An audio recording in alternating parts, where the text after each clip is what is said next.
কাশ্মীরের পেহেলগামে পর্যটকদের উপর প্রাণঘাতী হামলা ২ সপ্তাহ পর পাকিস্তানের অভ্যন্তরে সরাসরি ক্ষেপণাস্ত্র চালিয়েছে ভারত। এতে নিহত হয়েছে অনেকে।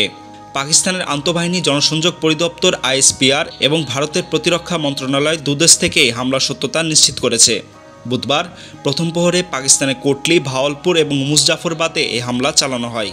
পাকিস্তানের সেনাবাহিনীর পক্ষ থেকে একে কাপুরুষোচিত ও লজ্জাজনক বলে আখ্যা দেওয়া হলেও ভারতীয় বাহিনী এটিকে ন্যায় বিচার প্রতিষ্ঠা বলে দাবি করেছে।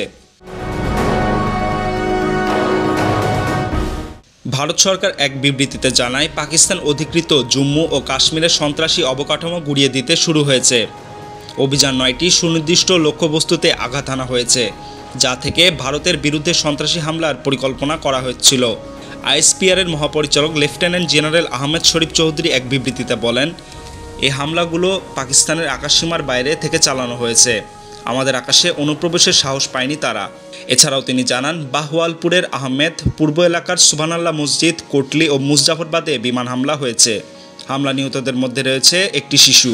বার্তা সংস্থা রয়টার্স জানায়, মুজফ্ফরবাদের পাহাড়ি এলাকায় রাতভর একাধিক বিস্ফোরণ শব্দ শোনা গেছে। স্থানীয় বাসিন্দারা আতঙ্কে ঘর ছাড়েন। আন্তর্জাতিক পর্যবেক্ষকেরা বলছেন, ২ পরমাণু শক্তিধর দেশের মধ্যে এমন হামলা নতুন করে আরও বড় সংঘাতের আশঙ্কা বাড়িয়েছে।